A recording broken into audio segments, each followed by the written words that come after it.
What's going on, everybody? This is Brian Mazik, aka Unique Mazik. I am the hardest working man in sports and gaming, and it is my pleasure to welcome in the panel. You guys usually are going to get an opportunity to see us live. I think by the time this is over, you will either be happy or sad. Either way, hopefully you'll stick with us. I am Brian Mazik, and let's just greet the panel. What's going on, my man Lorenzo Reyna? How are you feeling today, sir? I'm ready to spread some holiday cheer tonight. Oh, here we go again. He's Lorenzo. Is we're gonna have to talk to you. Gonna have to get you tested to make sure Drug you. testing. I don't know what's all happening here. Mr. Sanudo, what's going? He's got more hair on his face or something today. Like he doesn't Yeah, look Yeah, as it's much a like December look. a baby faced yeah, assassin. So it's yeah. You got me. I mean, I was what's supposed to going on? shave today, but schedule. I was doing a little too much today, so I didn't have enough time. But caught Yeah. me in a December mood here. Okay, you got your hockey beard, your playoff beard Oh going. yeah, yeah. There it is. There it Okay. is. But I thought we had made an agreement that you were going to rock my hairstyle. Oh no. Oh, what? Oh no. Oh no. I'm He's not off the at that. show. I'm not at that age yet. No. Surely That was you. just Oh Ooh, my ooh, he goodness! just aged And the there's host. even more of it coming. He just aged the Oh host. my wow. goodness! I Oh, That cannot was believe savage. the fellow who looks like the live action version of Caillou is coming for me. That's I like hilarious. that.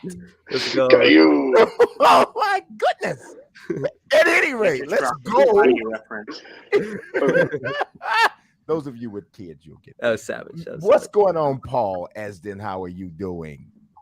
I'm not offending any host today, Brian. You look handsome as hell. So thanks for having me. Oh my goodness. Okay. Yeah, I'm just, I just didn't know. I'm like, oh It's my the goodness. Patriots winning. It's the I think Patriots that's winning. what it Ah, is. That It's might the be it. Yeah, they're Patriots in a bad getting a mood. Well, I'm sure victory. we'll dive into Yeah. that. And I just it was really something to watch. And I know some of you guys are upset about what happened, but um we gotta we gotta dive into it. Let's talk about it. Instant reaction for the Patriots. Lorenzo, if you had to sum this up in a sentence, what are you taking away from Ooh. this game, from this victory? All right, so you know how the Bills like have that whole jumping on tables tradition that they have. I think the coaching staff, starting with McDermott, they should do a belly flop on those tables for how they performed tonight. It was atrocious, but you know what? For the Patriots, it's old school December football. It's a staple of what the Patriot way is, what the Belichick way is. They went to that principle, but the Bills should be ashamed of themselves for allowing a quarterback who was 2 or 3 passing to still beat them. But I mean, this is the kind of football you expect from the Patriots during this time of year. So maybe you're not surprised on the Patriots end, but I know Mr. Sanu is going to dive into this. Brian Dabble, I guess he's gone this way. He's gone downhill. Yeah, what are you saying, Ryan? How are you summing up this game? Yeah, I'm gonna dive into the Patriots first. I think they were methodical in their scheming. Yes, they probably were doing default Madden plays, just simple HB dives, not doing anything fancy in the first or second quarters, but they knew what the atmosphere was and they just ran that clock, the whole game. And they were like, you know what, Mac Jones is a rookie quarterback. He doesn't have to do anything stupid in the wind. But for the Bills, Lorenzo hit in the head with Dable and plus McDermott. I think McDermott was the ultimate coward of this game. Basically, not going for it on fourth down, going towards the wind.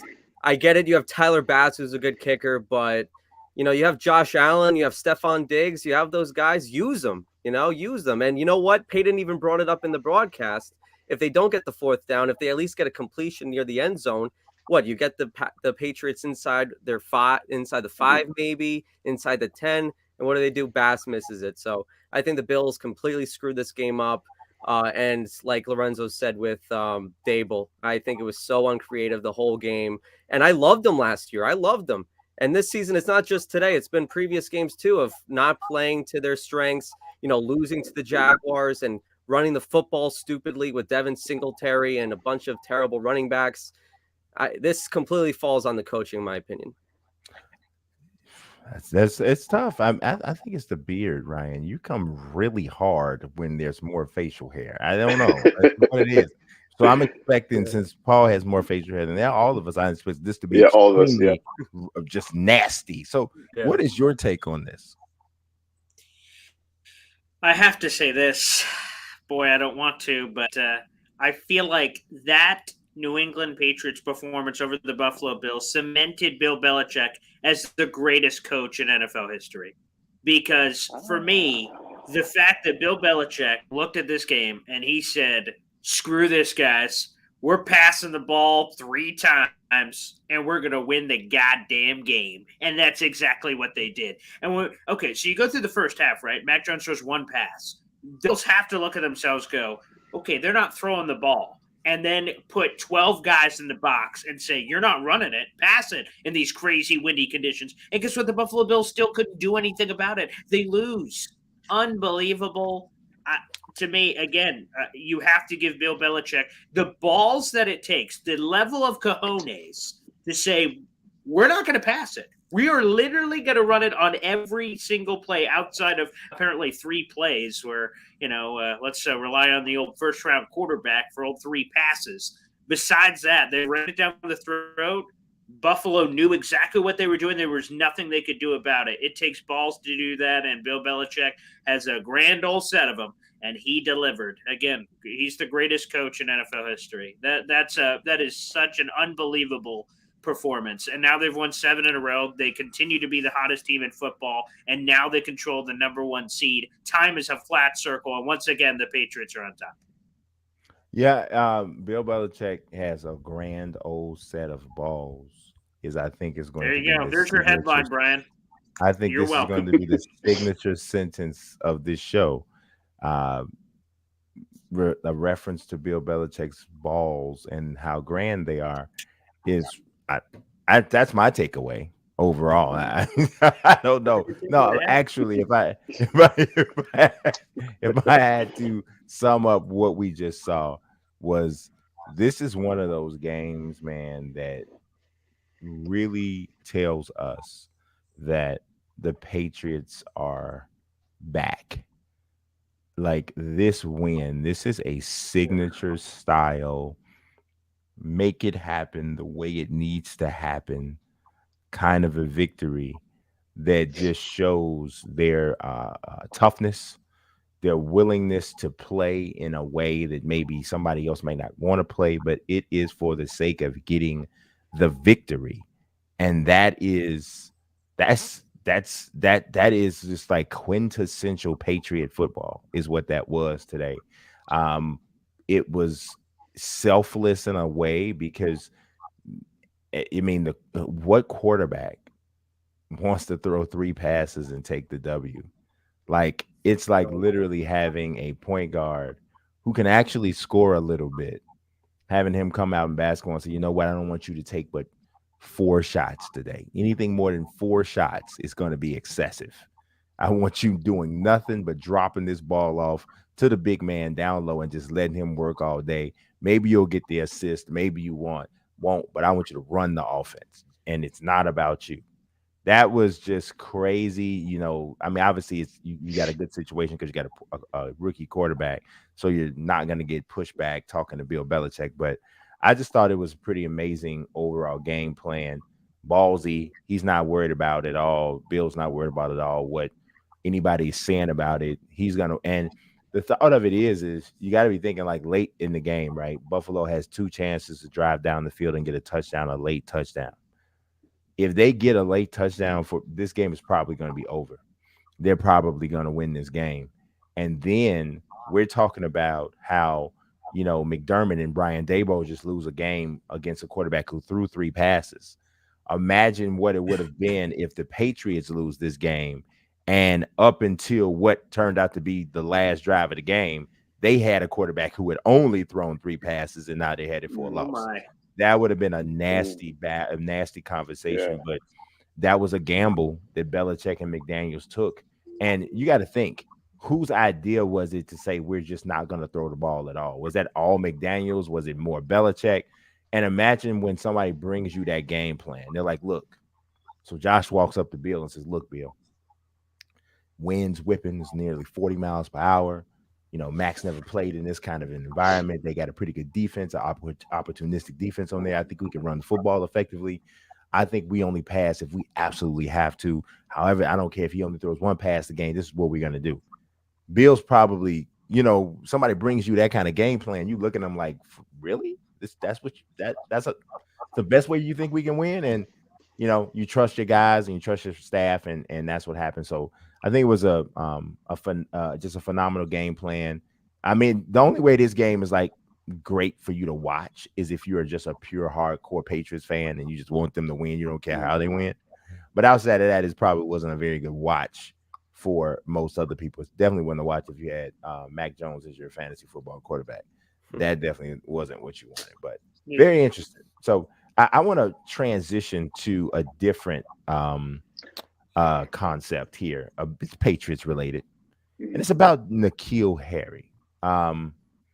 Again, not much of a factor in this game. Not much of a factor not much of a factor when you consider what you would want from a first-round pick wide receiver. That's always the way I kind of position this. So I want you guys to describe to me just overall from what we've watched from 2+ almost 3 seasons of Nikhil Harry. If you had to describe this young man with one word, what would that be? I'm going to start with you, Paul. What would you say? Yeah, I'm going to be prisoner of the moment here. I'm going to go based off of just what we just saw. And the word that jumps to mind is idiot. Now, let's go to the tail of the tape here. And so Nikhil Harry is on a return play, and he gets in the way, and the ball hits off the dome. Now, okay, if that's not bad enough, he pretends like it didn't. He's like, "Oh, I know what you're talking about. That didn't touch me." And the Bills player, to his credit for a second, goes, "Wait a second, no, it didn't. No, wait, yes, it did." And the Bills player jumps on it. That coulda, shoulda, woulda been a turn in the game, which ended up being 14-10. That coulda, shoulda, woulda cost the Patriots the game. So Harry's an idiot for first off just being in that position. What are you doing, man? Like, back up. We had when I was back in high school playing football, we yelled fire, which meant get the F away from the football. I remember that. Yep. Red flag. No, thank you. Fire, get away. It's hot. It's on fire. And apparently that message did not get across to Nikhil Harry. So again, not only was he in the range, which is not good, it bounces off his head, and he tried to convince the Bill, "No, didn't touch me. Jump on the ball, man. What are you doing? An idiot." I love it. Paul, you're a special teams ace, right? Yeah, that's right. That's right. Hall of Famer, man. It's something. Special teams ace. So Ryan, can you let me know what you think, sir? Oh, I mean, he was pitiful. I think he's been pitiful his whole Some career. words. And today he was pitiful. Now, I will say this. I think a commenter brought it up that he was, great blocking today. I mean, you could get anyone to do that, I guess. A guy off the street if he wants to block when everyone knows you're going to run the whole game. But, I mean, the guy's just been pitiful. I mean, if the Patriots were a bottom feeder, if they were one of the worst teams in the NFL, Harry wouldn't be on the Patriots by now. He wouldn't be on the team. But since, they're 9-4 now, they can just say, you know what, whatever Harry gives to us, what little crumbs Harry can give to us, we'll take. And he hasn't done even that. So, I mean, it's pretty bleak at the moment in terms of Harry. I didn't really like him too well, coming out of college. But again, that's what, Paul was saying about Belichick's GM skills in the past. So, yeah, it's been very pitiful. I think that's a very good word to describe Harry. It's rough words. It's a nasty game in this room. What do you got, Mr. Reyna? I'm going to go international. The word I'm going to use is tonto. Tonto. And for those who may have studied Spanish, it means dumb. It means stupid. That's the best way to describe it's even worse. Yes. It's even worse. Yes. I mean, I'm gonna piggyback off of everything Paul and Ryan said about the muff punt, and it's like it just how much more can you worsen your own career with a play like that? And the guy, like, if I were to pick a nicer word, I would say blocker. But at this point, it's like the guy needs to go the Jamarcus Russell route, pack on the pounds and play another position to save his career. Maybe move to left tackle, right tackle, whatever, because that's the Left route that it's going tackle, with. right tackle. Yeah, that's the route that it's going with Nikhil Harry. I mean, Purple drink. I saw in the chat. I saw in the chat that his blocking was superior. Yeah, his blocking is superior. The guy wasn't a factor as a receiver. The guy wasn't a factor as a special teamer. It's like might as well put him on the offensive line at this point. Well, okay. So he has been playing as a blocking wide receiver essentially for the past, I would say, 4 weeks, and he's been very effective with crack blocks on the outside edge guy. It has really helped the Patriot outside run game. It has, right? But obviously, when you draft a wide receiver in the first round, you would not essentially expect him to for that to be essentially his biggest contribution to your offense. And it sometimes gets a little bit redundant. Every time you mention Nikhil Harry and his lack of effectiveness, you start to mention the DK Metcalfs and the AJ Browns and the Deontay Johnsons, Hunter Renfrows, and all of these guys, Debo Samuel, all of these guys who were drafted after the Patriots took him. But it's still true, right? And then when you watch him in every game, and obviously they only threw the ball 3 times. So it's not as if, he would have been a major factor in this offense anyway today. But when you see these limited opportunities out here, and he's back here in playing special teams, and just I think the problem with me is with Nikhil Harry, and I'm looking for the single word that I would use. But for Nikhil Harry, the single word that I would use is like disengaged. He just, or aloof. Maybe aloof is a better word. It's kind of like he just doesn't get it. He does not get the sense of urgency in his situation, right? Like there's people who are at practice, and I'm talking about the journalists that cover the team locally. They're at practice regularly, and they're observing Nikhil Harry's demeanor in training camp and that sort of thing. And it's just he's not plugged in, and that's one thing. Some guys can do that. You know how you're in school, right? And there's some kids that don't have to go hard. They don't have to study like that. They don't have to take meticulous notes. They don't have to put colored tabs on pages and stuff so to remember stuff. But those kids, somehow they get good grades, right? And so you kind of leave them alone. You're just like, okay, this kid's got it. I wouldn't necessarily say copy his study habits, but some sort of way he or she gets it done. But then you got some kids that want to do it that same way, and they're D, C, D, and F students. And you're like, no, bro, no, ma'am, you need to study. And Nikhil Harry is like one of those guys who it seems like he was the no study guy at Arizona State, and they just threw the ball up a bunch of times, and he used his frame to win a bunch of jump balls, and just a lot of mindless kind of plays and pure athleticism. And now that he's in the NFL, there's a need for him to transition to a more cerebral style game, and he's unable to do it. And it's like he just doesn't get it. So that's why that's the word that I would use. He's a very frustrating guy, because I was actually rooting for him at one point, but then a turnoff for me is always when there is a guy who doesn't seem to want to accept any level of accountability for their failures. And when you start blaming other people, you have your footwork coach blaming Cam Newton last year. Now you want to get traded because you said they've never given you an opportunity, and always somebody else except for you. It's you, bro. Yeah, that's why I think if Patriots were one of the worst teams in football, I think he'd be gone by now. I really do think that. Yeah, I don't know. And Brian, I also want to go. So, like the whole Nikhil Harry, like again, I mentioned, I think it was like 2-3 weeks ago, how I saw him briefly at Arizona State. I always felt that he got away with the fact that he didn't go against very many tall or physical corners in that part of the Pac-12. That's how he was able to thrive. Now he gets to the NFL, and it's like, I mean, he looks lost. Yeah, at bigger, stronger guys on the NFL level for sure. More sophisticated defenses. Everybody's bigger. Everybody's faster. I don't know. It's just looks like a guy who's just not willing to put in the work, in my opinion. I mean, I think he wants to go and do the body beautiful stuff because I think he wants to be able to stand up in the mirror, oiled up, and look, and take Instagram pictures. I think he wants that, but the football stuff, it doesn't seem like he really wants. Sure. So I don't know. We'll like D'Angelo, or who is D'Angelo?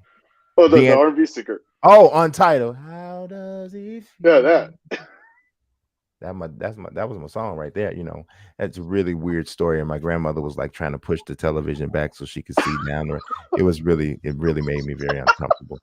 It was just too much. Too much. All right, let's move on. YouTube it, ladies and gentlemen. YouTube it. You made me think of it. Every time I think about D'Angelo and that song, my grandmother ruined the song. Because every time just take a drink. Just take a drink. That's what you got to do. All right, next question. Salute. Now that we've talked about grandmothers. Ryan, God bless her. I have no idea what's going on. He has no idea. All right, next question. Who or what is capable of preventing the 49ers from making the playoffs? I am going to start with this, and I am going to tell you it is Jimmy Garoppolo's inconsistency, overall lack of dependability that will be one of the things, or I would say probably the biggest reason the 49ers would not make the playoffs.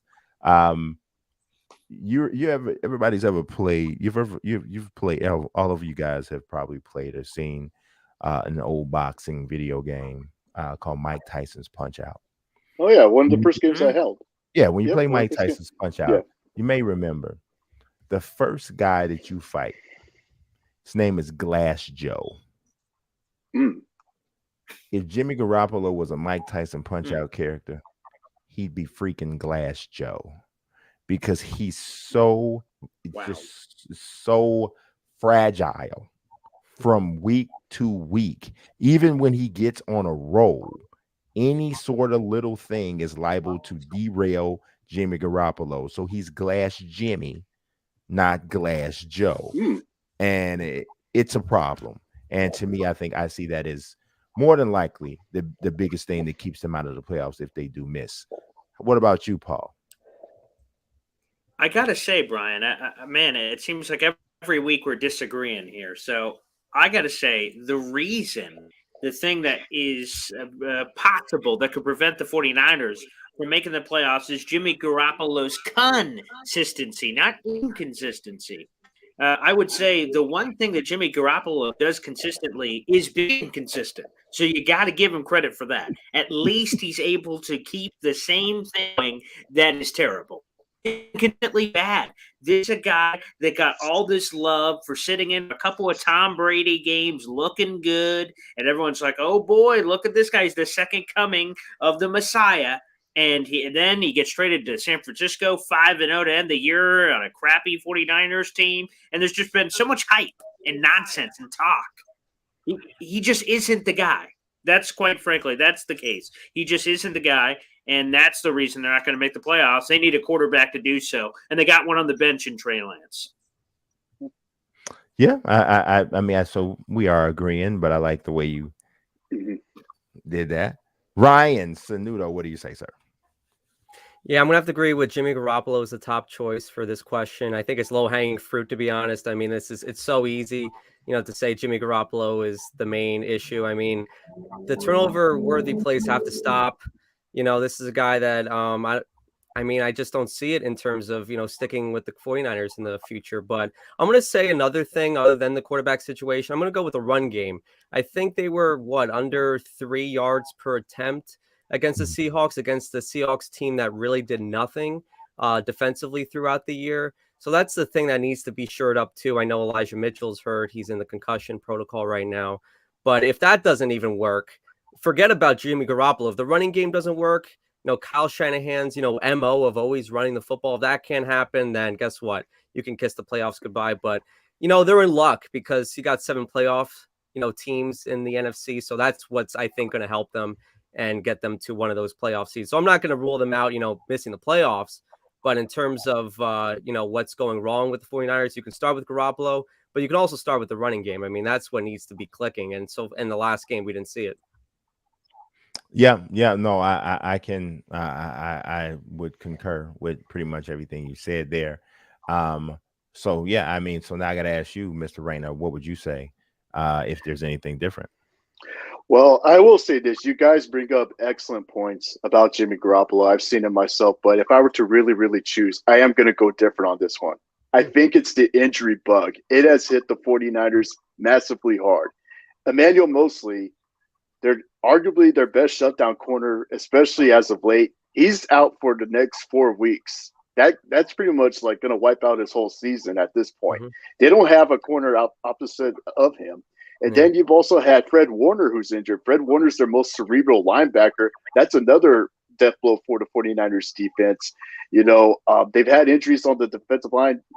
Ryan mentioned Elijah Mitchell's been banged up. Deebo Samuel still has another week.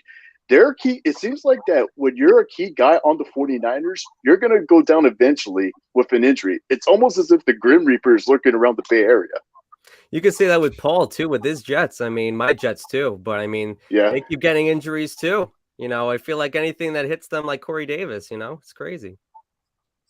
Yeah, I do think that's a good point. I actually consider Jimmy Garoppolo a part of the injury bug because I consider him to be one of the prime players who is open to injury because that's kind of what happens to him generally. Mm-hmm. But I see what you're saying. You're saying just more across the board.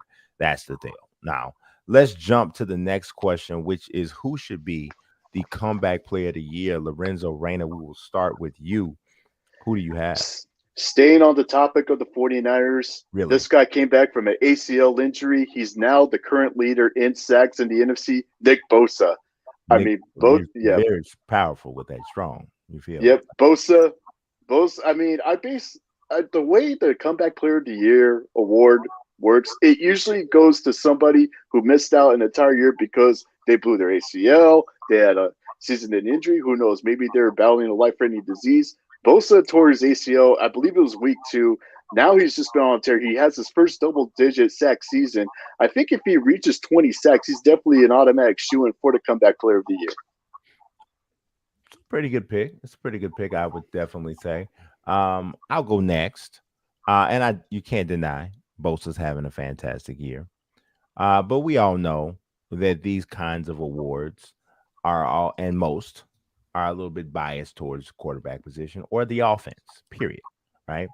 So while Nick Bosa may be deserving, if you ask me, I think you have to look at one of two guys. You got to look at either the Cincinnati Bengals' Joe Burrow, tore his ACL, came back, and the Bengals are not expected to be 7-5, and they are largely 7-5 because of his play, his connection with rookie Jamar Chase, former college teammate of his.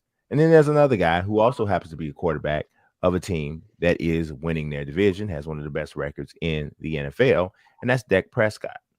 The Dallas Cowboys are 84. Dak Prescott literally turned his leg backwards last year, and he is showing no ill effects of that injury, having statistically one of, if not his best seasons ever, and he is leading a team to what looks like is going to be an NFC East championship. So while we're still wondering if the 49ers will even crawl into the playoffs.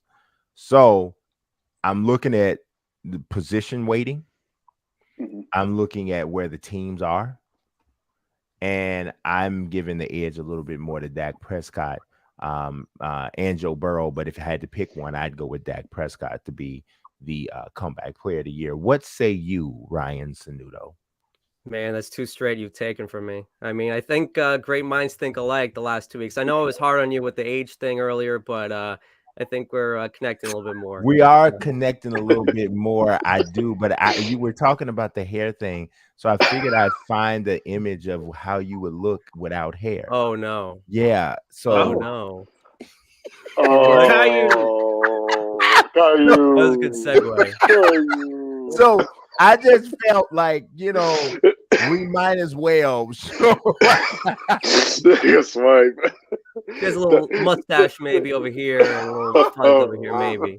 Well, Wow, the production value on this show keeps getting better and better. That's Oh man. oh my God! No, you're right though. You're correct. Yes, you're correct. Great. Yeah, I minds would think go alike. with Dak as well. I mean, I think he has the most touchdowns versus the blitz this Mhm. season. Look that up, Pro Football Focus. But yeah, I know you're totally right. It's between Burrow and Dak, and it's usually biased towards quarterbacks. Dak had a little bit of a weird game against the Saints, but we all know the Saints defense is pretty good up front. And I think they're dealing with the left guard situation too with the Cowboys, a little rotating of the offensive line. So that's been a little bit of an issue in Dallas. But Dak, he's got 23 touchdowns, 8 picks. I mean, you can't go wrong with Dak. You saw his injury last year. I mean, and unlike like previous years, you really say, okay, Alex Smith, that's a definite, comeback player of the year. But I think this one's a little bit. You could go with anyone. I think you could go with James Conner on the Cardinals as well. 10 plus touchdowns. So there's so many guys to choose from. So I wouldn't disagree with any of your answers if it wasn't Dak. Yeah, no, I do think there's a plethora of guys who could be under consideration. What about you, Mr. Esden Jr.? Again, Dak Prescott. Obviously, that's not my choice, but it's a phenomenal case to be made. But I'm going to give you guys a dark horse candidate, a guy that checks off a unique checklist item on here, because you guys mentioned injuries, right? Like Bosa injury. Oh, okay. Dak Prescott injury. Oh, okay. What about an injury? And then just because this has turned into a pissing contest, what about a guy? What if I told you, get the ESPN 30 for 30 music ready? A guy who opted out. So he fought back from the COVID world pandemic. A guy that also was injured the year prior to that. What about C.J. Mosley as the comeback player of the year? This is a guy that is basically out of football for 2 years, yet despite all of that has come back and has been a leader for the Jets, a guy who's rallied the troops. This is a guy, I'm telling you, that should be the comeback player of the year, a real dark horse candidate to keep an eye out for. C.J. Mosley is like C.J. Mosley is like the least pissiest diaper. Like all of the diapers are pissy, but his has the least amount of piss in it. It's just, come on, man.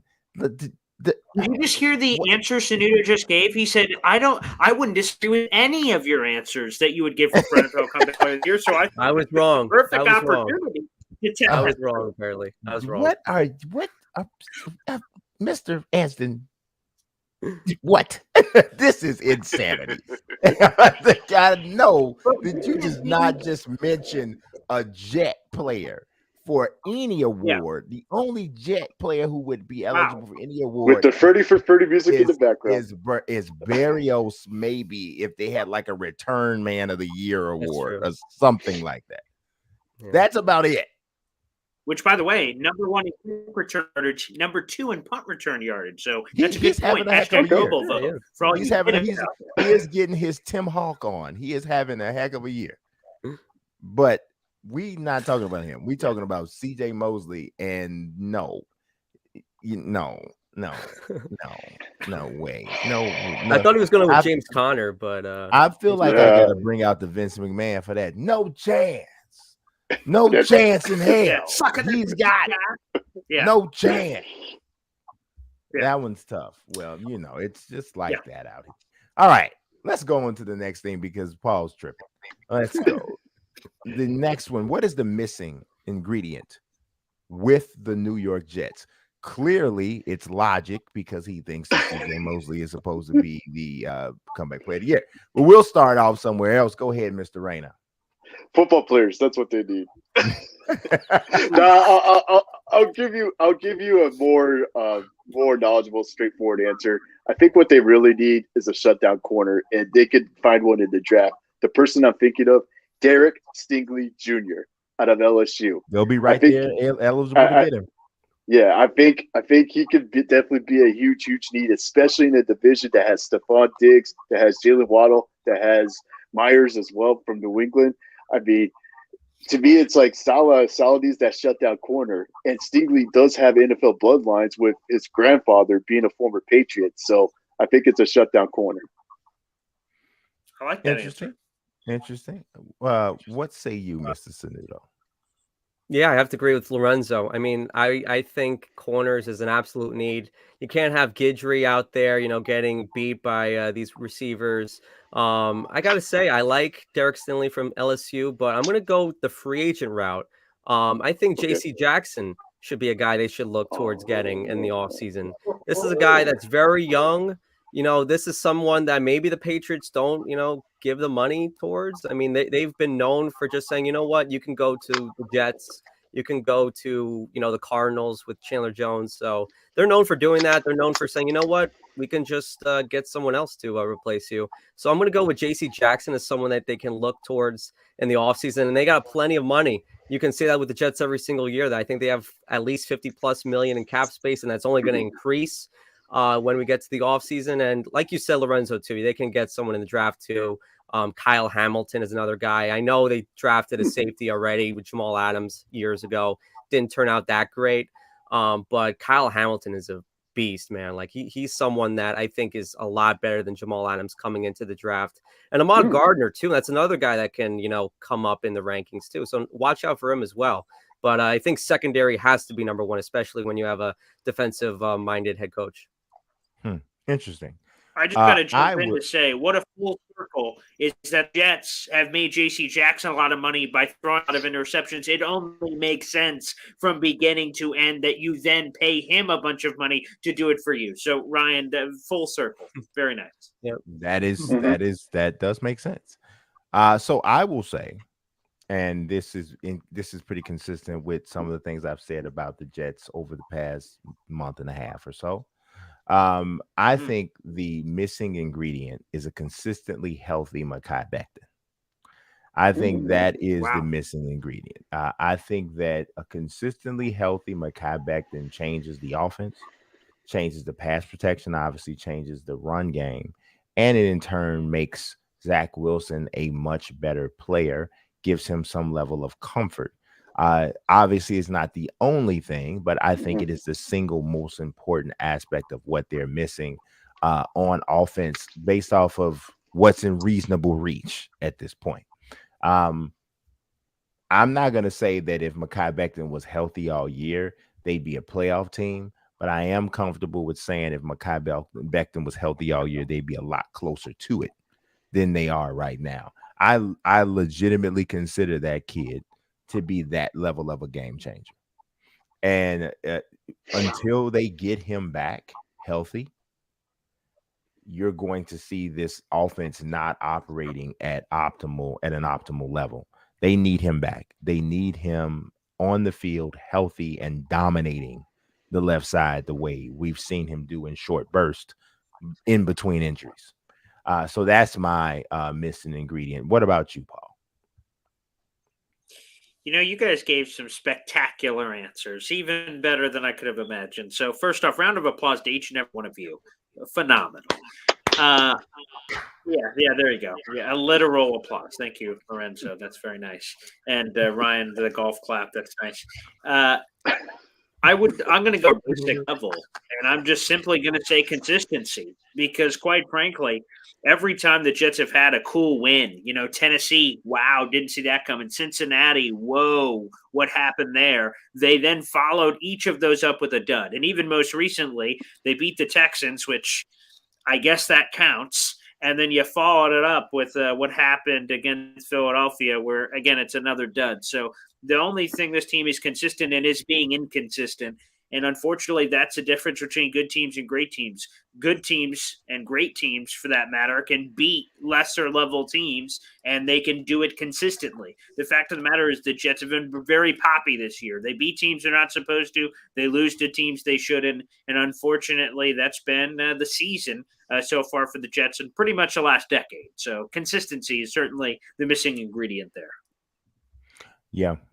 I mean, I definitely think you can definitely say that. I don't even know if they've been good enough at all to even be consistent. I don't know. It's just been tough. It's been tough. They're just very young, Yeah, I they think that are. had a lot to But do with it. it just seems like they're always young. It seems like they've been young Yeah. every year since Rex Ryan. Hmm. So it's just it's crazy. All right, next question. This is also about the Jets. What's the best landing spot for the Jets wide receiver Denzel Mims? I think there's some whispers out there that he could be available this offseason in a trade. What could Gang Green get in return for him? I am going to start this off. Now, Denzel Mims, I think, is a very talented wide receiver. I've actually watched him slice the Patriots up on a few occasions. So he has some ability, but his best those are have been like his best games. His entire career, he hasn't caught a touchdown pass. He has 31 receptions for 490 yards. Over, what is 2 seasons, he's only played in 10. I'm sorry, only played in 16 games. 9 games as a rookie, 7 games this year. So he hasn't made a huge impact. But you'd have to be crazy not to look at him and go 6'3", 210, 15 pounds, Mhm. athletic, strong, fast, all of that stuff, right? But he really hasn't done anything at all. You could blame inconsistent quarterback play. You can blame quarterbacks being hurt. You can blame a lot of that stuff, but he has not done it. So for me, if they are going to trade him, I understand. But if you're asking me what can you get for Denzel Mims, I think any team would be out of their minds to give you anything more than like a 6th round pick for him. I mean, you got to look, he's not even what you would call a young third year player going into it. So, and he was a 23-year-old rookie. He's 24 now, just turned 24. He'll turn 25 close to the beginning of next season because he turns 25 in October. He's not a young guy by third year player standards. And like I said, the production is not significant. I'm gonna bring somebody up who we talk about often, and I'm gonna tell you, he doesn't blow this guy out of the water, and their experience level is similar. Do you know that Nikhil Harry has been in the league? This is Nikhil Harry's 3rd season. Nikhil Harry has 53 receptions in 2.5 seasons. Denzel Mims has 31 receptions in 2 seasons. So and he hasn't found the end zone. Nikhil Harry has 4 touchdown receptions, and he's found a way to make himself a solid contributor as a blocker. So to me, Denzel Mims is even worse than Nikhil Harry if you're talking about trade value, because what has he done that would suggest to you that you would get more for him than you would for Nikhil freaking Harry? So I understand about talent and all of those things, but these are guys who look like all pros in t-shirts and shorts, but in shoulder pads and helmets, they haven't been that. So for me, I'm anything more than a 6th round pick is probably just an asinine trade offer. What do you say, Mr. Rayner? I'm going to give 2 potential suitors involving Denzel Mims that, I mean, with the change of scenery, this might help. Carolina has a head coach who used to be at Baylor. Denzel Mims went to Baylor. Maybe that connection can restart Denzel Mims' career. Maybe Carolina could work out a deal where they send maybe a late draft pick, like as you mentioned, a 6th rounder, maybe a high 4th rounder. Maybe they could send that in exchange for Denzel Mims. Maybe a Baylor reunion in Carolina could help. But I'm also going to add one more suitor potentially that could help Denzel Mims. The Raiders. Here's the reason why. You could, we talked about in the last subject, the Jets perhaps needing a shutdown corner. I mentioned Derek Stingley, just needing secondary help in general. David Arnett has been a bust for the Raiders. Why not ship him away to the Jets in the event you don't get Stingley and maybe get Denzel Mims in exchange? He's cut, just a heads up. He did? Okay. Yeah, he got cut a couple weeks back. Damon Arnett did. Yeah. Yeah, I don't know. Well, I mean, he's out there. Yep, he got released. There's plenty of after an incident involving a gun. Yeah. Oh, yeah. Yeah. Well, so he I think you may have jumped the gun a little bit there, Lorenzo. No pun intended. No pun intended. I mean, yeah, definitely. I don't know, man. When you have guys who underachieve on that level, I know when you drafted them as high as the 2nd round, there is this tendency to try to get something in return for them. And if you can, you do.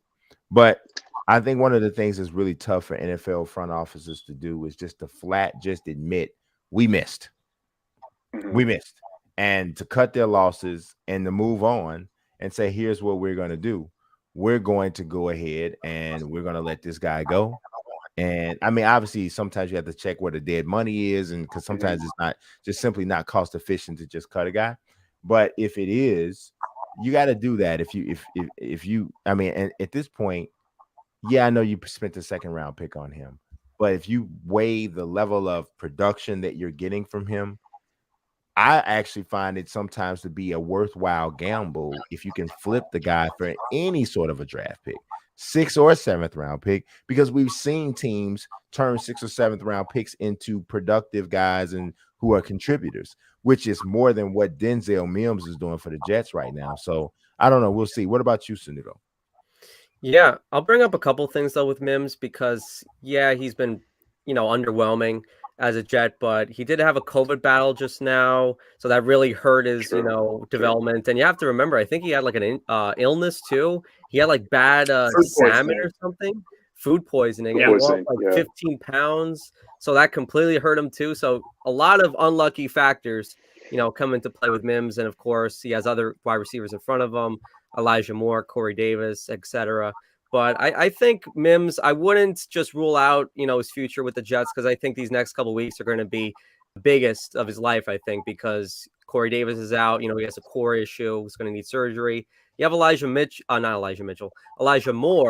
have Keelan Cole and Jameson Crowder, but Mims can easily fit in there as well. So I think these next couple of weeks, you play the Saints, you play the Jaguars in the future. These are the next weeks that really determine his future. So I'm not going to rule him out just yet. But I think a key scenario for Mims, if he were to be traded, I think I'd pick the Ravens. Because I'm looking at a lot of mock drafts with the Baltimore Ravens, and I'm seeing wide receiver. I feel like that's what people do with the Ravens all the time. They need a wide receiver this year, and never happens. Well, last year they did get Bateman, but they barely played him too. I think he had less than 50% of snaps in his last game, so they barely used him. I think Duvernay was like the second most in terms of snaps. I think Marquise Brown is the obvious number one. Watkins 46%. So they really don't have a good wide receiver, core. So I think if they were to get a wide receiver, they always go the athletic route. But with Mims, he's more of like a big body, get into the end zone, even though he has no touchdowns in his career. But in Baylor, that's what he was. You can easily get that in Mims. And I think Baltimore would trade probably a 5th or a 6th. I know Douglas likes to, swindle teams in terms of trades, but I'd say probably a 5th rounder could do it for Mims. And I think Baltimore, why not? I mean, Baltimore, you give Lamar Jackson another guy to work with. I think that could be a good fit. Yeah, I don't know, man. I mean, I know this was a lopsided trade, and Patriots kind of put themselves in a bad situation. But I mean, Stephon Gilmore just went for like a 5th or 6th round pick. Stephon Gilmore goes for a 5th or 6th round pick. I get that, but I think his contract had a lot to do with it. I mean, and also I think that's what it was. Yeah, it definitely did, and then he was injured as well. Pending free agent too. Yeah, and he's a pending free agent, but I don't know, man. Yeah, I don't know. He hasn't done anything. Mm-hmm. So, what say you, Mr. Ezen? Yeah, I'm going to piggyback off Ryan, and I'm going to say Baltimore. When I close my eyes, everything about it, from a physicality standpoint, the size, obviously you mentioned, he has 4.3 speed. People forget about that coming out of Baylor. No, yeah, I know about it. Yeah. And, unfortunately, they wrote a book series about him. It's a series of unfortunate events, and that's exactly what this entire year has been for Mr. Denzel Mims. He had the COVID battle, as Ryan alluded to. He had food poisoning, and another factor people don't consider is the Jets switch coaches. So it's a brand new offensive staff that came in and is asking to do completely different things than the original coaching staff asked him to do. You guys are probably going to, crap all over me when I'm about to say what I believe the compensation will be for Mr. Denzel Mims. I think it's way higher than what you guys are saying, but ultimately the proof will be in the pudding. The matter is, at the trade deadline, there was somewhere between 10 and 12 teams who called the Jets asking about Denzel Mims. That sounds like a lot more than a 6th or 7th round pick to me. And Joe Douglas has a history of getting the most juice out of the orange squeeze. I believe we're going to see something like some combination of a third and maybe a conditional What? four that Oh, can I become don't a know about that. three playing What? types of things. Guys, remember this. December 7th, we're recording live. When Mims gets traded this offseason, if he's not, again, I also want to say this to Ryan's point, is he has 5 games here to prove his worth. And if he shows pop, he's going to be one of the 3 starting receivers next year. And if he doesn't, then they're going to trade him. But remember this conversation, remember this date, remember Boy Green, and everything I say is a spoiler alert. When you factor all that in, you're going to remember what I said here, boys, is that Denzel Mims is going to go a lot higher than what people have said the show. Just remember, Paul said that first. Thank you very much. But Baltimore, I think is a great fit. I think that the trade will probably be announced hours after CJ Mosley accepts the Comeback Player of the Year award. Yeah, right. I think it might be in conjunction with that, but it just is what it is. No problem. All right, let's move on here. Best free agent quarterbacks available for the Browns this offseason that could push or replace Baker Mayfield. I want to start with you, Mr. Esden, because I feel like you have the hot hand. I'm going to tell you guys that this answer is going to be, I already know it. It's going to be the best answer to this question that is even possible. Okay. For a multitude of reasons. Let's just drop it right now. The name that I can't even. When I saw this question, the answer popped in my head. I did a little research. I'm like, oh yes, this is Josh it. Heupel. Ben Roethlisberger I'm should be I'm putting the guy who's people. We forget that Ben Roethlisberger is born and raised in Ohio. He went to Miami, Ohio. AFC North, he could give it to the Steelers twice a year. A guy that could push Baker or hell, just take the job. Quite frankly, some people have said maybe he should retire. Other people, maybe there's a little gas left in the tank there. Big Ben to Cleveland. You heard it here first. Again, I'm getting tired of being right so often. It really hurts. But quite frankly, it's a gift. My ability to share it with each and every one of you. Ben Roethlisberger to Cleveland. You heard it here first. Go Miami of Ohio. So I'm just trying to make sure that I understand. I have to make sure that I get this. So we're talking about this guy. That's the one. That's not David Letterman. That's him. That looks like it's Santa. Is that from 10 years ago? Or David Letterman also. Yeah, David Letterman. I'm just trying to figure out if that's the guy we're talking about. I didn't know. Okay, that's him. Well, sometimes it happens. Big Ben, baby, coming home. Get the coming home video ready. Yes, sir. Coming home. Well, no, I will throw one more out there. Okay, you got another one. And I will say, again, if they don't want to go Big Ben, again, it would be wild if they don't want to go Big Ben and bring him home. But if you want to go one more, how about famous Jameis Winston, who's going to be a free agent? Unfortunate injury, obviously, but a guy who's a former number 1 pick, rocket launcher arm. Love him there in Pittsburgh. Mike Tomlin has always been a big fan of Winston, and you saw what Sean Payton was able to do is trail, kind of track back the crazy interceptions. I think Jameis Winston also had eye surgery, so maybe that helped. I don't know. But that's another guy that, again, low risk. Mm-hmm. And the Steelers currently don't have any long-term options. Sorry, Haskins. Sorry, Mason Rudolph. No offense, but offense that they need to take a shot. Jameis Winston would be a very interesting one. Yeah, I actually did think about Jameis. I think that one's makes a little more sense for me. I am going to go.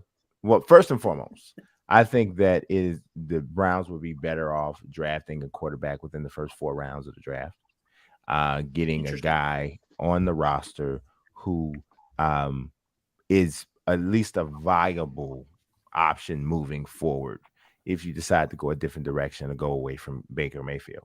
But if we're talking about a veteran that they could sign, I'm looking at Tyrod Taylor. I think Tyrod Taylor is just like a hard luck kind of a guy. Yeah. Well, Tyrod Taylor is a talented guy who's proven that he can be productive and he can win some football games when he gets a chance. It just always seems like every time he gets a chance to play, somebody's like, well, he's not our long-term solution, but we'll go with him for right now, kind of a thing. And I think honestly, I think he's a little better player than he's getting an opportunity to show consistently. I mean, I think he's only gotten the chance to start uh 3 times really in his career, can just consistently looked at as a starter. That was with Buffalo. He went to a Pro Bowl in 2015. And we know how the Pro Bowl goes, right? A bunch of people say and even the fifth guy who says yes still gets called a Pro Bowler. But it is what it is. He had solid seasons for otherwise poor teams from in Buffalo from 2015 to 2017. Hasn't really gotten an opportunity to start since then. I'm not saying that Tyrod Taylor is the man, he is the person who is supposed to succeed Baker Mayfield. But the question says, what's the best free agent quarterback available for the Browns that could push or replace Baker Mayfield? And I think that a guy like Tyrod Taylor on that team, if Baker Mayfield starts to struggle, he looks like a really viable guy to step in and say Tyrod's going to start. And so that he would be my guy. What about you, Lorenzo? I saw his name also on the 2022 free agent list, and just like Tyrod Taylor, Brian, this guy to me is almost like one of those you could fit in as, he's not our long-term answer, but he could do it for us. Teddy Bridgewater. I think Teddy Bridgewater is another strong possibility for Cleveland as somebody who could potentially push Baker Mayfield. I mean, his QB rating is not bad, 95.0. He's thrown more touchdowns than interceptions. I feel like if you're Teddy Bridgewater, if Denver somehow sneaks into or calls into the playoffs, maybe that's enough to convince John Elway and that brass to keep him on board for another year. But, I feel like Teddy Bridgewater kind of correlates to what Tyrod Taylor's gone through. Yeah, I think it's similar, definitely similar. I would actually trust Tyrod Taylor a little bit more than Teddy Bridgewater right now. But I definitely think it's similar. What about you, Sanudo? Yeah, I like Teddy Bridgewater. I just don't know if there's a fit with the Browns just because of the money. Because you saw Bridgewater's contract that Denver gave him. Well, not Denver, Carolina gave him. So I think that's probably going to be around the same, and you're going to be giving Baker a lot of money as well. Considering he's at the end of his rookie contract. So I don't know if that would work in terms of money, but I'm going to go with a guy that you can easily give a 1-year deal. It'll probably be, $4 or $5 million, maybe something like that. Marcus Mariota. The Raiders got Marcus Mariota, and he actually played a game with the Raiders when Carr was hurt, and he actually looked decent. Yeah. I was actually an anti-Mariota guy coming into the draft, in his draft, and I didn't like him at all in Tennessee. He did have a little bit of issues in terms of offense coordinators. They kept going in and out, so that was a little bit of a difficulty for him there. But I don't know. I mean, if we're looking at a guy that's just going to maybe startle Baker or get him to, go, to try to, be better. I think I would go with Mariota because I think Raiders fans for a second were like, hey, I mean, Mariota, we should give him a shot. I mean, if we didn't like what Carr was doing, but I think Carr is obviously the better quarterback. But I think Mariota, you sign him for a 1-year deal. He can run with the football too. He's a guy that the Raiders plug in and out. I think that would be a great fit in Cleveland. Yeah, I definitely thought something similar as well. I looked at Mariota, but I feel like if there's Mariota's had some issues with some just handling leadership situations. Mm-hmm. So I didn't know if they would want to go in that way. See, Tyrod Taylor jumps off the page to me as like a strong leader. That's kind of like a part of his identity. And if you're going to turn to a guy instead of Baker Mayfield, I think that's one of the things they have to have is some strong leadership. And I think Tyrod is scores off the charts in that area. Just can't stay healthy, or he gets some sort of other. Wait, they did that already with Tyrod, right? The Cleveland's in 2018, I think. Yeah, he played for them. He played for them. He was with Baker at the beginning. Yeah. Yes, that's why to me I feel like that'd be funny if there's some level of familiarity with him. So I could see it happening. All right, next question is about Philly. So we're talking quarterbacks. Gardner Minshew played really well on Sunday, helped lead Philly to a victory. Is there a quarterback controversy now with him and Jalen Hurts? Hurts or Minshew? What do you say, Mr. Rayner? I want to downplay it. I mean, Minshew's a number two. Jalen Hurts, there's a reason why you drafted him in the second round to be the franchise QB, to be the guy. I believe the offense is already catered to Jalen Hurts. I mean, I think Minshew's just a band aid right now for the Philadelphia Eagles, but Hurts is the long term answer.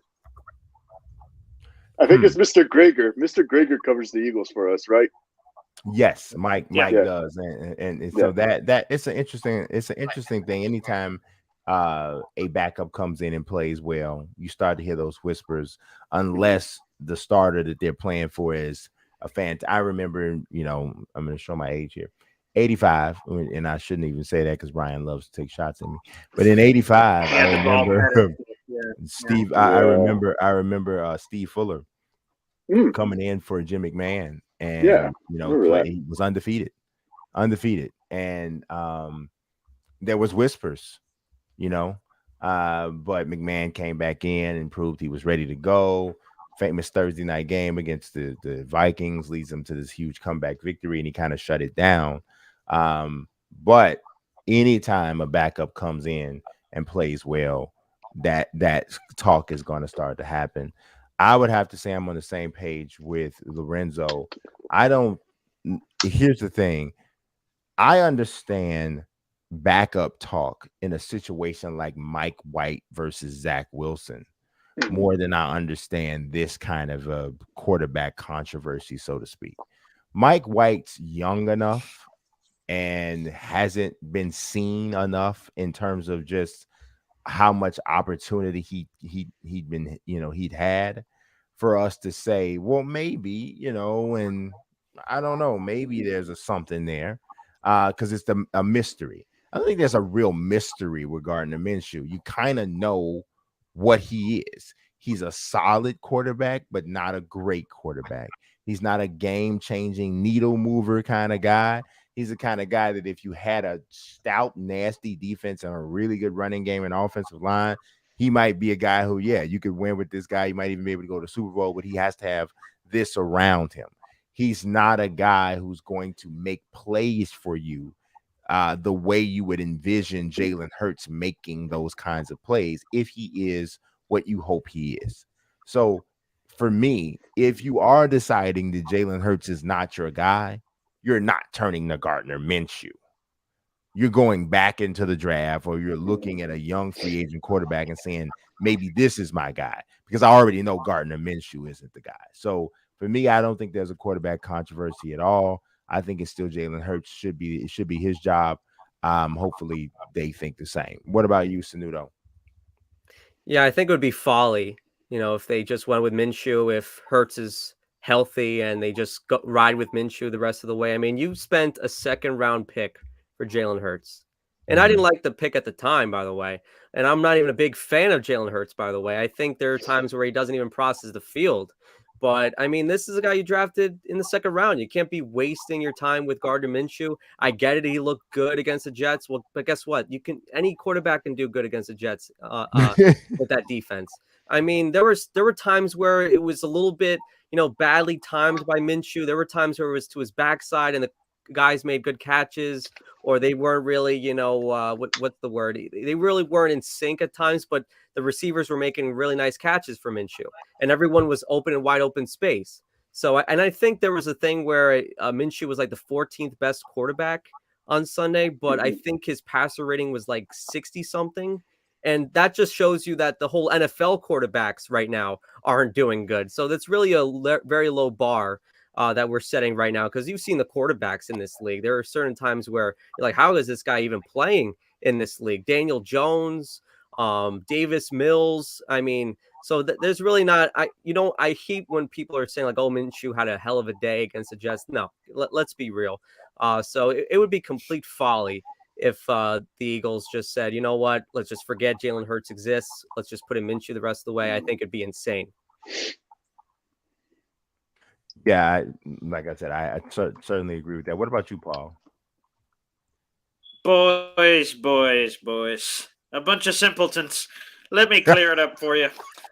Guys, this is a full-blown quarterback controversy, okay? This is full blown. Here's why. Okay.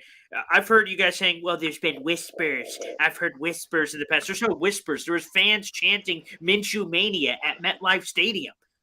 All you needed It's is Philadelphia. this. They And you chant can it like baby They're showers. loco. Yeah, They don't know yeah, what they're yeah. talking about. They're They're all Toto. drunk. They're Toto. There's that They're all MetLife. drunk over there.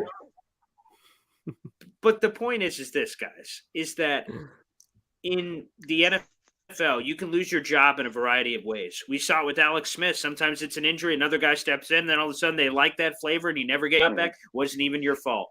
Jalen Hurts gets hurt here. All of a sudden we look at Minshew. He steps in. Look, they have a bye week. We'll see if Jalen's ready to go after that. But I'm telling you, the fans have seen it. And they were in my Eagles fans, because, again, my Jets just lost to them on Sunday. They were in my mention saying, wow, the offense looks so smooth with Gardner Minshew. We need to make the flip. Those were Eagles fans in my mentions. And that's all they needed, because that is love and love affair with the backup quarterback. Is everyone is in love backup quarterback because they saw the tease. Oh, wow, it looks good here. If Jalen comes back and he's hobbled from his ankle and he's struggling, the fans immediately are going to start chanting Minshew. Is it fair to any of your points and folly and all this? No, that's what isn't fair. I think this is a full-blown quarterback controversy because we saw the taste. It's not even speculation anymore. He looked good. Sure, it was the Jets. Sure, it was this. Sure, it was that. It doesn't matter. He looked good. The perception is now that Minshew is good, and there's questions about Hurts. There's no questions about Minshew right now because he didn't give any reason for any questions. To me, as soon as Hurts struggles, and it's inevitable, of course, he's not going to be perfect, they are going to be chanting Minshew. They've got a full-blown quarterback controversy, whether they want it or not. They can say whatever they want. Robert Saleh said whatever he wanted after that mini quarterback thing. The thing will play out how it's going to. This is, whether you guys want to buy it or not, it is a quarterback controversy. I tell you, as soon as Hurts has struggles, they're chanting Minshew. Well, I think that definitely could happen. I don't think that the fans necessarily have the power to create a quarterback controversy on their own. I do think you have to have some you have to have here's the thing. If Gardner Minshew outplays Jalen Hurts, Minshew's not the best choice. It's just that you now know you have to move on from Jalen Hurts. If Gardner Minshew outplays Jalen Hurts at this stage, then there's a problem. Bingo. There's a problem. Bingo.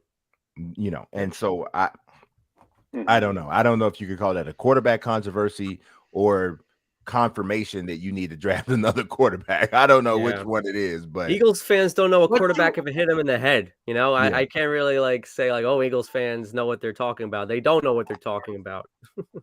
They don't. I mean, Eagles all right, let's fans, do a quick. And you know what's so crazy is that poll around the room. Eagles fans swear that they are like some of the most astute fans in the NFL, and really, they're more or less overly emotional, and they're like this mixture between New York brashness and some other regions just aloofness, and it's not a good mix. You know what I mean? Like you even listen to like NBC Sports Philadelphia and you see like the people who are like talking Eagles football and you're like, what, bro? What do you mean? Like Seth Joyner sitting there looking like he's going to eat somebody. It's weird, man. It's just a weird situation. I don't dig it. I wouldn't listen to anything that they're saying. Let's go around real quick. The Eagles are going to have 3 first-round picks in the draft. How many of them think that they're going to ride with someone that's on the team right now and not trade for Russell Wilson, Deshaun Watson, Aaron Rodgers, or hell, even draft one? I'm going to tell you, my money's on them doing anything else. But I love Hurts. I think they're going to do anything and everything else. They're going to try to trade for all those guys I mentioned. They're going to try to draft a guy. They're going to try to do everything but except what's on this team. Do you guys agree, or are you guys Hurts people? No, I think it depends on how the rest of the season finishes. I think he's going to get back on the field once he's healthy to play. And I think that's going to be like his final evaluation as to whether or not they feel like they need to move on from him. Okay, so fair enough. Yeah, we'll see. I totally agree. I'm not even a Hurts fan, by the way. I think there are times where he doesn't even read a defense. There are times where he's throwing in double, triple coverage. So this is not me saying like, oh, I'm in love with Hurts, by the way. This is just me saying you have to justify taking him with the second round pick, which was ridiculous to begin with. But yeah, I just think with second round picks all the time, right? Kevin Cobb in Philadelphia, he was taken with a second round pick. I mean, quarterback dart throws in the second round are a common occurrence in the NFL. Yeah, that's Roseman for you, though. I mean, I think that was a clueless pick in my opinion, but that's for another day. Yeah. All right, we're going to talk Cardinals now. They are the best team in the NFC. But so them in the playoffs is a foregone conclusion. But what can hold them back, if anything? What's like the biggest weakness? What's the thing that can hold them back in the postseason? Paul, what say you about this? Let's go philosophical here, boys. Their innocence is what will hold them back. And people will say, what the hell are you talking about, Paul? What are you drinking over there? You see Lorenzo over there with eggnog and the occasional water to make sure he stays on float? What's Paul drinking over here? I got a Gatorade, Glacial Freeze, but it's neither here nor there. But the fact of the matter is, it's their inexperience. Let's be honest. Like, there's all these wow players all over the team. They're the best team in football right now. You look at the record, you look at the playmakers.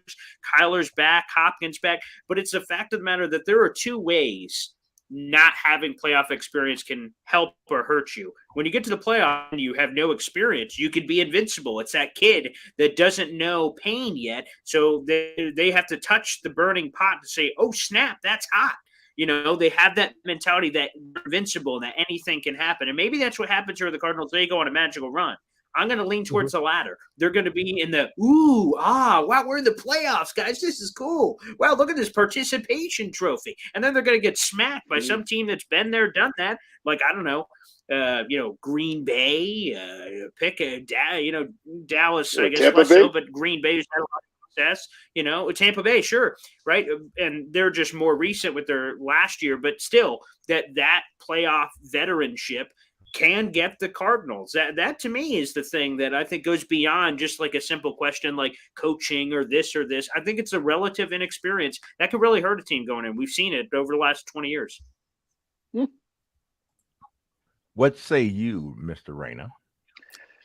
If I saw it correctly, they are actually the worst in the NFC West at this stat, run defense. I think that, especially heading into the playoffs, that could definitely put a dent and hurt their chances. I do agree with you, Paul. The inexperience factor, especially considering the fact that Arizona's full of guys who their last big experience in a football setting was perhaps the national championship game in college. Well, that's different. That's different compared to the NFL. But teams that run the football on you, and you have a hard time stopping the run, that could definitely come back and haunt you, especially if Arizona faces Dallas and Ezekiel Elliott. Perhaps they also get Tampa Bay with Leonard Fournette, maybe Green Bay with Aaron. I mean, it's like that. I feel like that run defense could be their kryptonite. I would have to agree with you, Reyna. I thought I thought I was going to be the only one that said that, honestly. I would say that is the way you attack Arizona at this point. Right now, I think they're giving up 4.7 yards per carry. Yeah. That is a massive amount for a winning football team. And it is a way to keep that high-powered offense off the field. I think if there's some place that they do miss J.J. Watt, it's there in that interior run defense. But I think that and a combination of what Paul said, which is the inexperience, is the thing that potentially bites them the most. And it can actually kind of be a snowball effect. If they're struggling to run the football, if they're struggling to stop the run, their opportunities offensively, which is where their biggest strengths are, is starting to dwindle. And so now when Kyler and company are on the field, they're pressing. They're forcing things. They're trying to make bigger plays with every possession because they're not getting as many possessions because the defense is tired. They're getting run down the field by a team that is focused and has a strong game plan and the offensive line to execute a run first attack.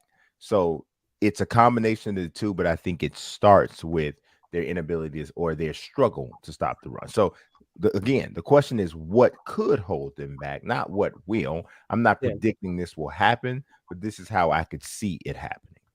What about you, Paul? Oh, you mean me, right? Yes. Oh, right. Yeah. Right. Yeah. No, I'm sorry, Ryan. I'm sorry. We Oh, yeah. started with Paul. I'm very sorry. I will It's all good. reiterate the same point again. Yes. You should say it again because clearly I didn't hear it.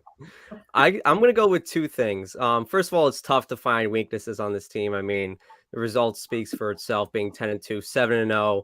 Every win is above 10 points. So the first one I'm going to say is home field. I mean, they're only 3-2 at home. They probably should have been the Packers. Let's say if AJ Green, makes that catch, if that miscommunication doesn't happen, they probably win that game. The Vikings game was a little bit sus. They probably benefited from Craig Joseph missing that field goal, so they probably should have lost that game.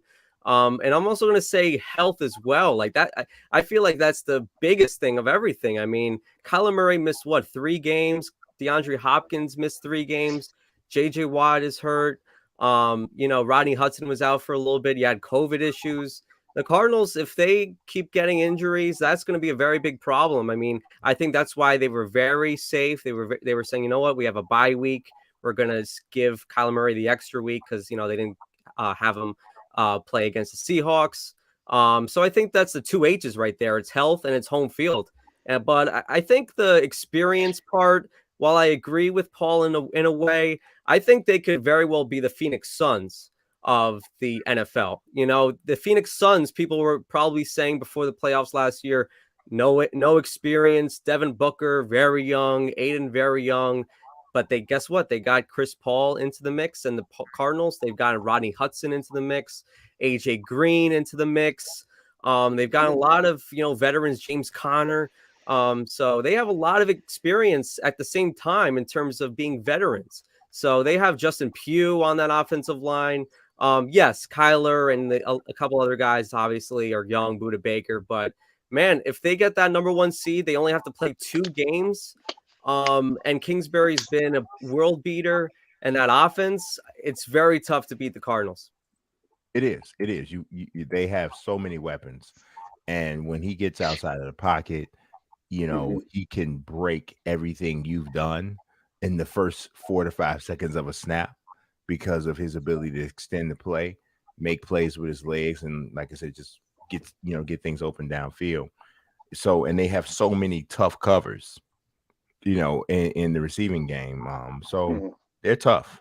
They're tough, but you got to keep point, that. By the way, I just want to give credit to Ryan real quick on that point. He brought up the Phoenix Suns. Again, if you look at them last year, they were the first loser. That's a great point, Ryan, is all that youth and mix of experience. That was the perfect combination for being the first loser and getting all the way to the finals and losing. Great point. What? Huh? Huh? Great point. Great point. Great point. Great point. I don't get it. But okay. So does it. He's out again. It's been a long night. Right. Our last question is an Eagles question. Any teams want to trade for Jalen Reagor? Obviously, there's some Eagles fans that want him gone. What would you give up for Jalen Reagor? I mean, this dude is a burner. He can go. And he has been more effective than Denzel Mims. They were in the same draft class. He was a first-round pick. Denzel Mims was not. He was a second-round pick. And Jalen Reagor has had some flashes, right? 3 touchdown passes in 24 games, 57 receptions for 604 yards. No, he has not become the impact guy that you would expect of a first rounder, but I'd say he's been better than Nikhil Harry. He's been better than Denzel Mims. So I think there's a little something there for him. And here's the thing about him. He's just 22. Now he'll be 23 in January, but he's younger. He's like almost a full 2 years younger than Denzel Mims, who we already talked about. So for him, for me personally, I think there's more there with him than there is with some of the other guys. So for me, Jalen Rieger, I would give a third or fourth round pick for Jalen Rieger. Ooh. I would give a third or fourth round pick for him. I would definitely look at places like, I don't know what exactly is going to happen with guys like Gunnar Olszewski with the Patriots. I can imagine, him, Jalen Rieger being a slot receiver, kick returner kind of a guy.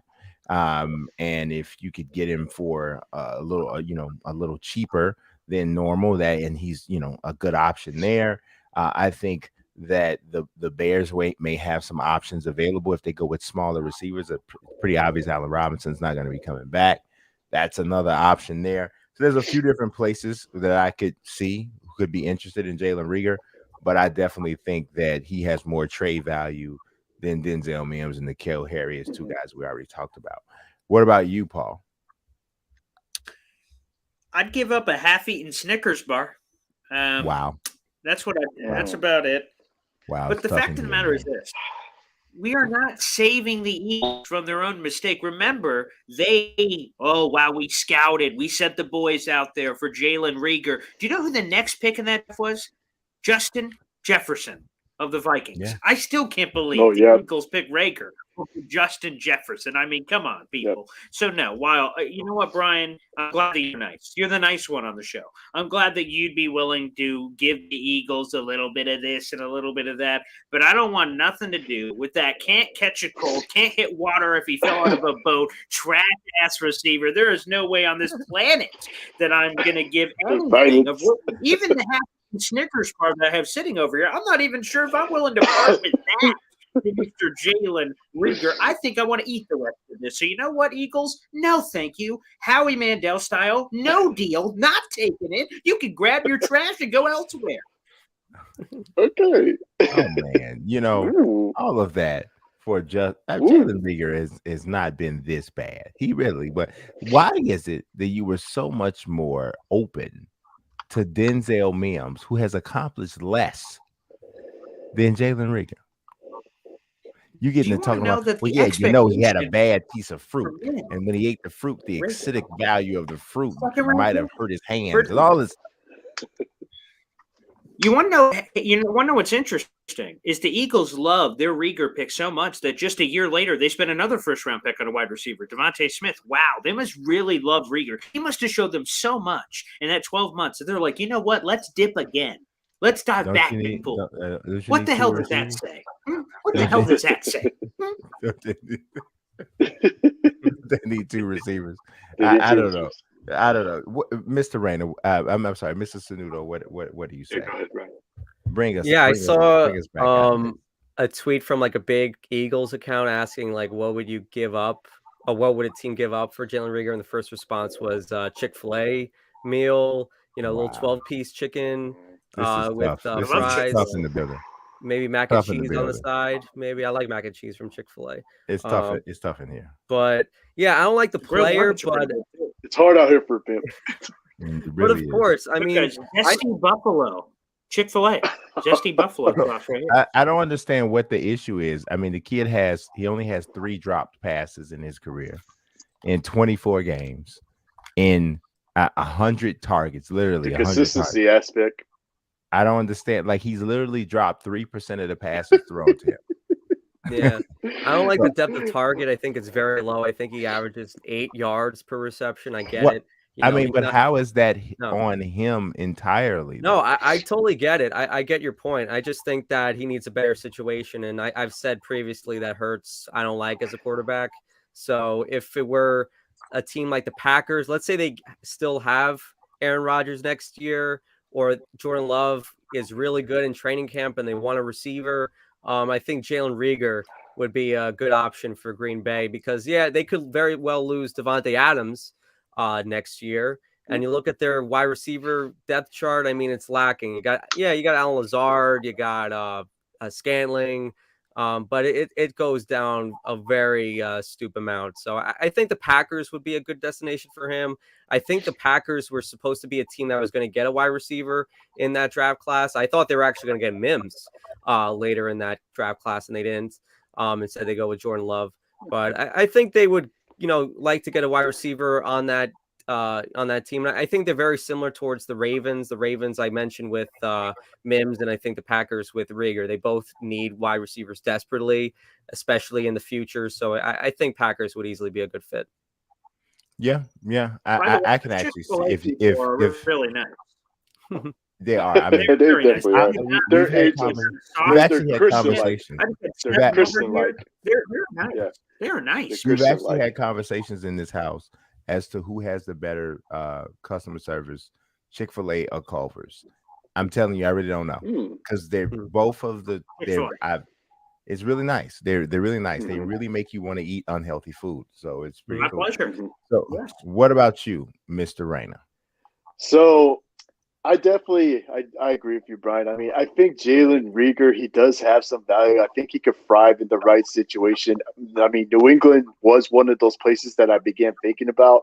I also started thinking about why not go back home to the state of Texas? Why not consider the Houston Texans, where you could potentially not only be the number 2, but maybe perhaps the number 1 as Brandon Cooks gets older.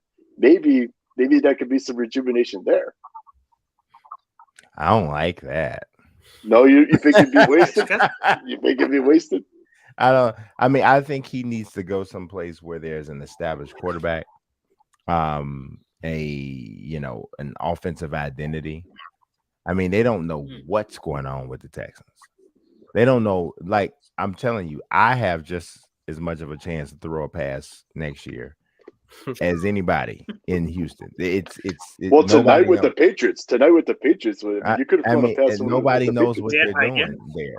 So I just don't think that's where a guy who needs to or is looking to revive his career, or save his career, so to speak, wants to go. I don't know. Who knows? Yeah. But I Paul, think like the Chick-fil-A stuff, I have the same In-N-Out ketchup package. I have a collection there too. So what are you Yeah, talking about? I just hit it up this week. The buffalo sauce, the grilled chicken, 12 piece you combo, like Polynesian sauce. Yeah, supersize your Yes. waffle Polynesian fries, sauce. orange soda. Polynesian sauce. Polynesian sauce. Polynesian sauce. I didn't know about it. It sounds like it's going to be even worse for my eating habits than they already are. So I got to get on that Sanudo diet. He looks like he's like 3% body fat. Kalu diet or the Kalu diet. Yeah, I got to get on. I got to get on that. A little slim, Little slim fit. guy. It's called marriage, man. I was 185 pounds when I got married, and I'm 6'5", and I was 185 pounds when I got married. So things went. The new starting shots for Mazika. You already questioned his male pattern baldness and everything else. You got anything else for him? See, if you look here, oh boy, there's no even signs of hair. See, and the reason that's because I started going bald when I was 19. It was like right in here, they're called a cowlick thing. So I grew up in the 90s. So there's a fellow named Michael Jordan that made bald. Ian. Michael Jordan. Well, if you were black, if you're white, you were bald. You're like neo-Nazi or something. So you didn't. Oh my god! But I mean, if you're black, or Andre Agassi, you can do it, right? You can get away with it. And so what you do is you wear one hoop earring in the 90s, right? And you looked like the cool. I kind of looked like Mr. Clean. So I would stand with my arms folded a lot, and I had muscles and stuff then too. So it was cool. It was really cool. But now it's a little different. It's a little different, but it's the more you know. Yeah, I'm just helping. helping. See, you guys are a little younger, so you don't know. But and Ryan pointed that out earlier so rudely. It's very disrespectful. Again, that was the Patriots win. That was so much very disrespectful. Although Brian, I made a D'Angelo reference. I mean, D'Angelo was big in the 90s. He's like an OG. Why do you keep bringing my grandmother up? I'm starting. I'm sorry. He keeps bringing my grandmother up. I'm sorry. He just keeps talking about. I don't understand. This is tough stuff. All right, guys. All right. I appreciate everybody watching today, even through Ryan's insults, horrible behavior, all of it. I think this might be my last show, to be honest. None of this doesn't matter. As always, God bless. Eat Chick-fil-A and Culver's. Peace.